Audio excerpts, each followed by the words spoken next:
శివాలయంలోకి అడుగు పెట్టగానే పరమేశ్వరుడి కంటే ముందుగా నందీశ్వరునే దర్శించుకుంటాం. కొందరు నంది 2 కొమ్ముల మధ్య నుండి పరమేశ్వరుణ్ణి చూస్తే మరికొందరు ఆయన చెవిలో తమ అభిష్టాలను చెప్పుకుంటారు. నంది పరమేశ్వరుడికి ద్వారపాలకుడు కాబట్టి అంత ప్రాముఖ్యత వచ్చిందా? పూర్వం శిలాదుడు అనే ఋషి ఉండేవాడు. ఎంతటి గౌరవాన్ని సంపాదించినా పిల్లలు లేకపోవడం ఆయనకు లోటుగా ఉండేది. ఎలాగైనా సరే తనకు సంతాన భాగ్యం కలగడం కోసం పరమశివుణ్ణి తపస్సు చేయసాగాడు శిలాదుడు. ఏళ్ళు గడిచిపోయాయి, ఎండావాన వచ్చిపోయాయి, కానీ శిలాదుని తపస్సు ఆగలేదు. అతని ఒంటి నిండా చెదులు పట్టినా సరే నిష్ఠ తగ్గలేదు. ఎట్టకేలకు శిలాదుని ఎదురుగా శివుడు ప్రత్యక్షమయ్యాడు. ఒక కుమారుణ్ణి కలగచెయ్యి అని కోరుకున్నాడు శిలాదుడు. అతని భక్తికి పరవశించిన శివుడు తదాస్తు అన్నాడు. శివుడు వరాన్ని పొందిన శిలాదుడు ఒకనాడు యజ్ఞాన్ని నిర్వహిస్తూ ఉండగా అగ్ని నుంచి ఒక బాలుడు ఉద్భవించాడు. ఆ బాలుడికి నంది అని పేరు పెట్టారు. అల్లారు ముద్దుగా పెంచుకోసాగాడు శిలాదుడు. నంది అంటే సంతోషాన్ని కలిగించేవాడు అని అర్థం. బాలుడు జనంలాగానే అతడు చిన్న వయసులోనే సకల విద్యలు, వేదాలు అన్నీ ఉపాసన పట్టేశాడు. ఇలా ఉండగా ఓనాడు శిలాదుడు ఆశ్రమానికి మిత్ర ఋషులు వచ్చారు. ఆశ్రమంలో తిరుగుతున్న పిల్లవాడిని చూసి మురిసిపోయారు. అతడు తమకు చేసిన అతిథి సత్కారాలకు పరవశించిపోయారు. వెళ్తూ వెళ్తూ దీర్ఘాయుష్మాన్ భవ అని ఆశీర్వదించబోయి ఒక్కసారిగా నందివంక దీక్షగా చూసి ఋషులు ఆగిపోయారు. ఎందుకు అలా బాధలో ఆగిపోయారో శిలాదుడికి అర్థం కాలేదు. ఎంతగానో ప్రాధేయపడిన తరువాత నంది ఆయుష్ త్వరలోనే తీరిపోతుంది అని తెలుసుకున్నాడు శిలాదుడు. నంది భవిష్యత్తు గురించి తెలుసుకున్న శిలాదుడు బాధలో మునిగిపోయాడు. కానీ నంది మాత్రం తొనకలేదు, బెనకలేదు.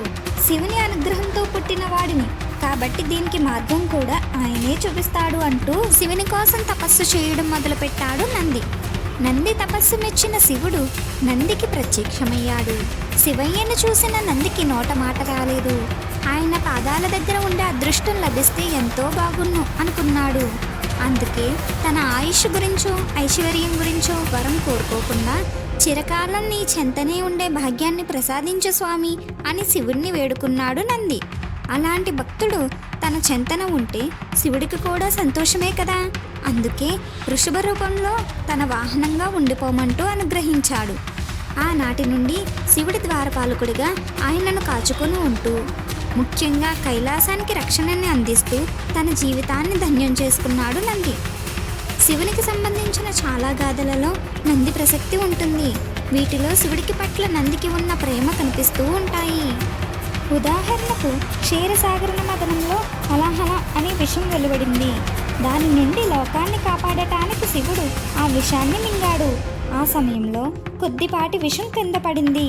అప్పుడు శివుడు చెంతనే ఉన్న నంది ఏమాత్రం ఆలస్యం చేయకుండా ఆ కాస్త విషాన్ని తాగేశాడు. మహాదేవతలే హలాహలానికి భయపడి పారిపోతూ ఉండగా కేవలం నంది మాత్రం శివుడి మీద ఉన్న నమ్మకంతో ఆ విషాన్ని మింగి నిశ్చింతగా నిలిచాడు. లేపాక్షి, అనంతపురం, మహాన్, కర్నూల్ వంటి క్షేత్రాలలో నందీశ్వరుని ప్రాధాన్యత కనిపిస్తుంది. అప్పుడు నందీశ్వరుని పిలిచి పరమశివుడు ఇలా అడిగాడట, నందీశ్వర, ఈ లోకంలో నీకు బాగా ఇష్టంగా ఏమి కనిపిస్తున్నాయి అని. అప్పుడు నంది ఇలా అన్నాడట, ఇష్టము అయిష్టము అని 2 ఉండటానికి నాకు అంతటా నువ్వే కదా కనపడుతున్నది అన్నాడట. అలా అయితే అలా నన్ను చూస్తున్న నువ్వెవరు అని అడిగాడట. నేను అని వేరే ఉన్నానా స్వామి, నువ్వే నేను అన్నాడట. నా ఆలయం ఒక ద్వారంలో ఉండటానికి ఇందుచేతనే కదా ఇంత ప్రాముఖ్యత నీకు అన్నాడట. శివుడు తాండవం చేస్తూ ఉంటే ఆయన ఉగ్రత్వాన్ని నేరుగా చూడలేని దేవతలు భయపడిపోయి నంది వెనక నిలబడి కొమ్ముల మధ్యలో నుండి దర్శించారు అని పురాణ కథలు చెప్తున్నాయి. నేటికి అదే ఆనవాయితీగా కొనసాగిస్తున్నారు.